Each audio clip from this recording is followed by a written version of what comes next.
Okay, so it's been a while since I've done one of these, but for this video, continuing on the general theme of discussing ideologies, which are usually misunderstood, is we're going to touch on this here, Marxist-Leninism, which was the state ideology of the Soviet Union from, depending on who you ask, 1928 to either 1928 or 1936, up until 1991, when the Soviet Union kind of stopped being Soviet or a union, and, well, it stopped existing entirely, actually.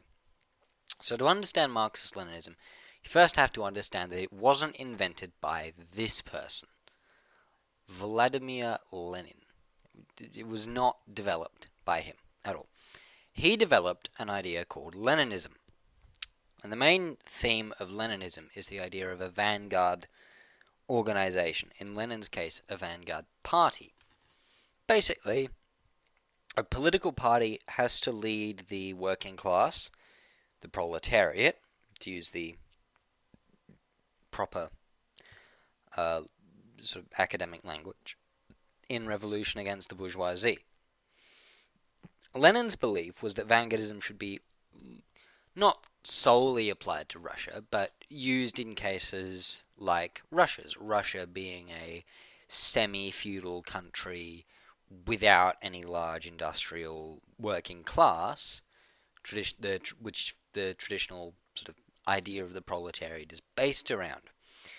Lenin instead believed that through the use of a vanguard party, the Bolsheviks, Lenin's party, a group of revolutionary intellectuals could effectively educate the working class of Russia and the peasants of Russia in revolutionary ideas to the point where they're able to achieve socialism, which is a sort of economic state in which the economy is controlled directly by the workers, by the people, and eventually communism, which is of course a moneyless, classless, stateless society in which all sort of higher functions and stuff is decentralized to a local level. Now, there are two major ideological students of Lenin. One of them is Trotsky, who went off and founded Trotskyism, which actually improves upon and focuses on, develops Lenin's ideas. Trotskyism is very much the successor to Leninism. And then there's Marxist-Leninism, which was developed by this mustachioed gentleman, being Stalin. It wasn't developed by Lenin. That's the important thing you have to remember there. Marxist-Leninism is Stalin, just Leninism is Stalin. Because as you can see in this incredibly time-consuming and professional-looking graph I've developed, Marxism leads directly into Leninism. They're not separate things. So fundamentally, having Marxist-Leninism is just Leninism, because Leninism is inherently Marxist. Yep. Now, Marxism, in and of itself, developed from communism, back when that actually meant a single ideology. So basically, what happens throughout the 1830s to 1840s, the ideas of communism developed. So communism has its initial beginnings in the French Revolution, mostly in the ideas of a group called the Society of Equals, which was a French revolutionary group that attempted to overthrow the French government during the 1790s, so during the reign of terror. Everyone loses their heads, quite literally for a lot of people. During that period, the idea of common people owning everything instead of it being controlled by nobles or the wealthy and powerful developed as a concept. And by the time of the 1840s, that had developed into communism. And Marx would later publish the Communist Manifesto in 1848 as part, so basically, in 1848, a wave of liberal, so modern democratic revolutions swept through Europe. In the case of France, it led to the establishment of the Second French Republic, which would later fall to the Second French Empire like 5 years later, but that's a different thing. It led to the rise of constitutional monarchies throughout Europe. And one of the things it led to was a codification of communist ideals. And the two bearded men at the forefront of that were Marx and Engels, who together developed the ideas of Marxism, which is an ideology which posits that the history of the entire world is defined by the competition between two universal classes of people. The lower class, the working class, or the proletariat, which I can spell, and the owning or propertied class, apparently I can't spell proletariat, or the bourgeoisie, which I most definitely cannot spell. That is it. Bourgeoisie and the proletariat. Basically, so proletariat are the workers, working people. They work to earn their income. The bourgeoisie are the owning class. They make their money based on the work of the proletariat. They make their money based on owning factories, or renting houses, or selling materials, selling food, selling stuff like that, or of stuff like share markets. So bourgeoisie make their money by owning, proletariat make their money by working. That's the two big distinctions.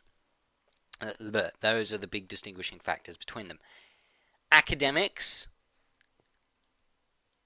and like very skilled workers form technically a sort of higher proletariat, wherein they're workers and they work for an income, but generally their interests in other affairs are aligned with the bourgeoisie. But that's a different thing. So Marxism posits that there are two classes, the bourgeoisie and the proletariat, and the entire history of the world, more or less, can be explained by the competing forces by the competing interests, rather, of these two classes. The proletariat want higher wages, better standards of living, shorter hours, that sort of stuff. The bourgeoisie want lower wages, longer hours. They want to spend as little money on keeping their workers on like the living conditions of their workers as possible. The flow of history generally revolves around the competition between these two classes in any given society. A good example of this is the American South, both prior to and after the American Civil War, which was very much the politics of the South was motivated around the suppression of black people, people of color, either through maintaining the institution of slavery or by maintaining the status of black people as an underclass, as people who worked in menial jobs that white people didn't want, and as people that were fundamentally subordinate to the white interest. Now,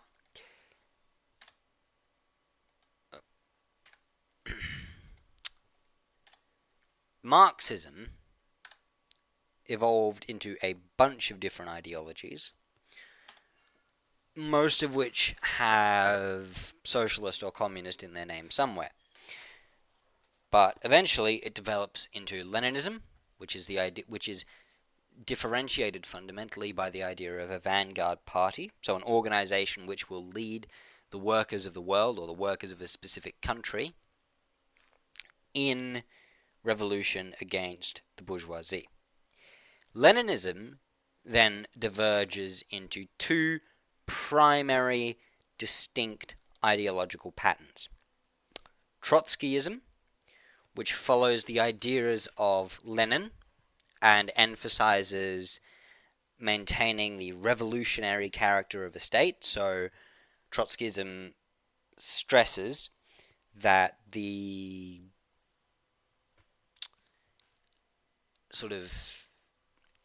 the ideas of a state should always be questioned. Trotskyism has an idea called permanent revolution, which is, I'm paraphrasing and probably misrepresenting it a bit here, but at its base level, it is the idea that the revolution of society, so the complete upheaval of society and all its norms, should be continued through a constant process of reinventing the society that we live in order to achieve the goal of communism by withering away the state and ensuring the full control of the economy and industry in the hands of the workers. Marxist-Leninism, however, follows a very different idea because it was founded by Stalin. Now, Stalin, well, he was an ideological supporter and an ideological adherent of Lenin. What has to be understood is that Stalin was not of the same character as Lenin and Trotsky. Lenin and Trotsky were both very educated for their time. They were very invested in these big sort of intellectual ideas and intellectual sort of analyses of the world through a socialist lens. Stalin was not. Stalin was very much, particularly during his early life, characterized by a defiance of authority. So he was born in this very conservative Georgian town. So Stalin was Georgian. He wasn't Russian. He's from the country of Georgia, which is this small country in the Caucasus Mountains, south of modern Russia. He's from this small, religious, conservative town. He'd been part of a religious school when he was younger, so he trained to be a priest. And he ran away and joined the loose sort of underground network of socialist and progressive and left-wing movements throughout Russia, which sort of welcomed him in, and he became not so much sort of a boots-on-your-ground kind of soldier, but he became a very sort of rough figure within those movements. He was very good at organizing bank robberies and, assassination attempts against Russian aristocrats and people they didn't like. He's very good at obtaining money for them when they needed to. He's very good at leading sort of a very military style of doing things. He is the kind of person who you'd like to have as a general, but you wouldn't like to put in charge of a country. He is very, very efficient, he's very strong, he's a very decisive character. Whereas Lenin and Trotsky, they were academics. They were very interested in how to run a country. They were very interested in, what you did to make people to do things and how you achieved your goals. Stalin was not interested in that. Stalin was not an academic. He was not interested in he was not very interested in the ideas behind how you achieved something. He was interested in how he could ingratiate himself with the system, and he was interested in how he could survive and make life better for himself. That's not to say that he was completely selfish. That would be, to give the devil its due, that would be unfair. Stalin did genuinely believe in what he was doing, but at the same time he was a very cynical figure, and everything he did was always a means to an end. He wasn't interested in the ideal of making people's lives better, but he was very dedicated to certain specific ideals which could be served by socialist causes. Among them, interestingly, was national self-determination. Being from Georgia, he was very interested in the rights and well-being. I understand this is very weird coming from someone who learns about Stalin from a Western perspective. But as a leader, he was very interested in the concerns of the minor nations and peoples represented in the Soviet Union, as long as they didn't question his authority or do anything he didn't like. His interest in them did have limits, which is why when he rewrote the Soviet Constitution in 1936, organized it being rewrote, he didn't rewrite it himself, but he made certain to expand the Soviet government from a unicameral, so they had one house of parliament, to a bicameral legislature. The bicameral legislature actually was very progressive, both for its time and now, because it represented nationalities of people. So it was the Soviet of nationalities, and every ethnic group in the Soviet Union elected 36 representatives to that group. Now, of course, this is where you have to uncover the caveats of Stalin's ideas. Because Marxist-Leninism is centered around a very different idea to Trotskyism. Trotskyism is centered around revolution and internationalism and, overthrowing capitalism. Marxist-Leninism is centered around anti-capitalism and overthrowing capitalism, but especially within the Soviet Union, it was a proponent of Soviet nationalism. So Stalin developed an idea called socialism in one country, which was basically, we will achieve socialism in the USSR, everyone will see the socialist system is great, and then everyone will adopt the socialist system, and if someone agrees with our specific interpretation of socialism, we will help them. Whereas Trotskyism, well, it does still have the caveat of we'll help them if they agree with us, its focus is overthrowing the international world order. So Marxist-Leninism is, let's stay put, we'll consolidate our country, we'll build up our country, we'll make our country great, and then the world will embrace us. Whereas Trotskyism recognizes the need for resistance to capitalist power structures. And as a result, Trotskyism encourages its adherents to fight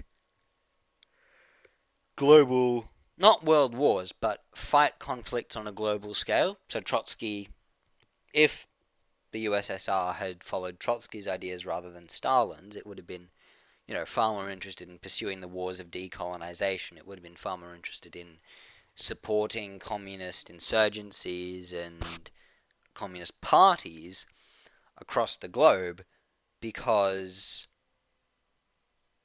communist parties, socialist parties and leftist organizations across the globe in order to hasten the global overthrow of capitalism.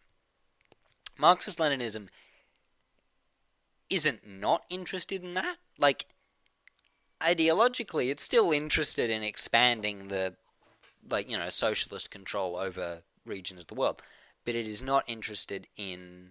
It's not It's not a large-scale part of the ideology, which is why it was, to a large extent, it's one of the reasons why it was popular in a lot of the decolonizing world, because it could be very easily co-opted or brought into a nationalist framework. And the important thing is that Marxist-Leninism is one idea. It's one idea that deviates very heavily from the majority of other socialist opinions. So you can't call Stalin communist. In fact, you can't call Trotsky communist. You can call them a communist or a socialist because they still subscribe to the idea of communism, but their ideology doesn't define it. Communism and socialism are very broad ideologies with a lot of different doctrines and different ideas. And that's without talking about anarchism, which is more than far too complicated for this. But basically, Marxist-Leninism is the ideas developed by Stalin. It stresses nationalism, a focus on the nation state. It centralizes power and focuses on